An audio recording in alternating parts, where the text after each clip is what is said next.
The word for a mat or coaster that you put under cups, mugs, bottles, and glasses to avoid staining or wetting a surface is Sottobicchiere. Sottobicchiere. it's the combination of two words, Sotto meaning under or underneath, and bicchiere. meaning drinking glass.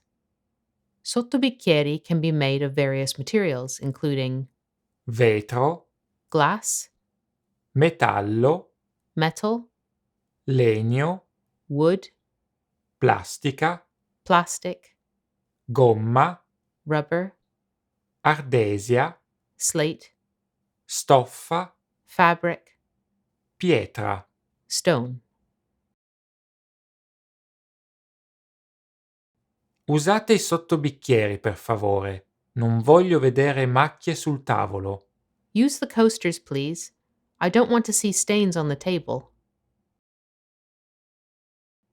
When talking about a spill mat or a bar runner found on a bar or pub counter in particular, you'll hear the term Tappetino da banco, tappetino da bancone. Grazie per averci seguito. Thank you for watching, and don't forget to subscribe to our YouTube channel.